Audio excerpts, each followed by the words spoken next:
Well, thank you for being here. And I may say something that's never probably been said ever in the United States of America, which I think there's common ground between Ohio and Michigan on this topic. So I thank you for your willingness to help on this. Gotten over that football game in November, have you? Can we strike that from the record? Is that possible to do that? When is Michigan playing on Monday? Oh, they're not. All right. So just want to point that out. All righty. we can agree on the lines. So, look, for me, this is a very, very personal conversation because I'm the one person probably here on the panel and testifying that would not literally be here if it wasn't for a legal immigration system to this country. Wasn't born here. Was born in Colombia. This country welcomed me and my family. This issue does not have to be difficult. We've made it very, very difficult. And I can tell you, after campaigning 2,000 miles a week to every corner of the state of Ohio, I hear voters, and I'm sure my colleagues do too, say, why can't you fix this? This is not intellectually complicated. It really isn't. So I would start with a simple premise I'd ask the three of you to answer.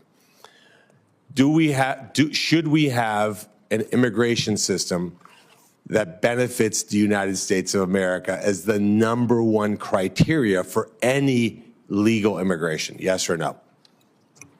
That absolutely should be the priority. Immigration for America is for the benefit of America, first and foremost. It is true that the immigrants benefit, but that is a secondary benefit to the focus of a nation. We have to take care of ourselves first, and we haven't done that for decades. U.S. citizenship is probably the most precious status in the world, and we should treat it accordingly, and we should use it to the benefit of all the American people. Absolutely, and I've heard some points of agreement in this room today, which actually surprised me. Yeah, and I think that's how we can move forward on this. And to Senator Paul's point, I don't think we have to boil the ocean all at once. I think we can agree that, for example, if we're talking about the hyper-specific legal status of asylum, that we can remember what it means. So I'd ask each of you to define to me what it means to be a refugee seeking asylum. What is, for the people who may not be into this topic every single day, what does that mean to be a refugee seeking asylum? Well, to put it in street terms, it's someone who is, it's easy to use countries as an example. Cuba, who's persecuted for their political views by a communist regime. And I actually think if you think of it in terms of persecution by the government, and only the government, then you can start to simplify this. For example, in the Western Hemisphere, there's probably not a good reason for any other countries other than Venezuela and Cuba to ever have any asylees, period.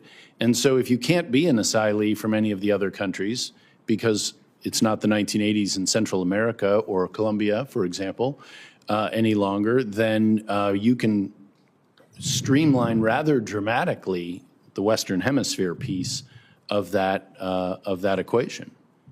And do you to follow up on that, is there a scenario in which there are actual refugees from Mexico? In other words, would you classify Mexico as even in the realm of possibility of having actual refugees, people being persecuted for their race, nationality, or religion from Mexico? No, and the Mexico is, as noted, the 10th largest country in the world population-wise, and it is the belief of the U.S. government has been for a long time that if an individual who's a Mexican citizen is being persecuted somewhere in Mexico, they can go elsewhere in Mexico. And that is their solution, which is why the caveat of persecution by the government is so important to qualify as an asylee. Refugees can be different. They can be, people who are displaced by war, for example. We are one of the few countries that uses those two terms somewhat differently, asylee and refugee. So persecution is defined, you're eligible for asylum if you show past persecution or well-founded fear of future persecution on account of your race, religion, nationality, membership in a particular social group, or political opinion. I took Mr. Isaacson's line. But it's also important, as Mr. Cuccinelli mentioned, that persecution has to be either inflicted by the government or a group that the government cannot or will not control.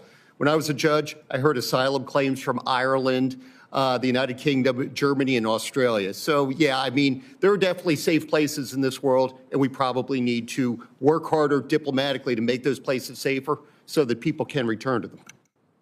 There are a lot of asylum claims in the U.S. Immigration Court for Mexican citizens.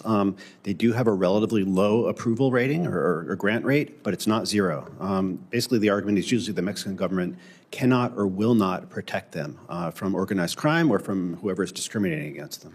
So would it be reasonable not to allow asylum seekers to cross through a non-designated port of entry? Would that be reasonable, something that we can all agree on?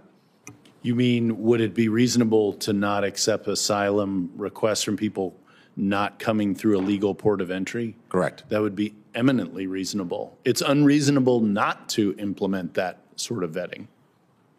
You would agree, Mr. Isaacson? That's the current rule in place right now, and it does hurt some vulnerable people. There still has to be a process.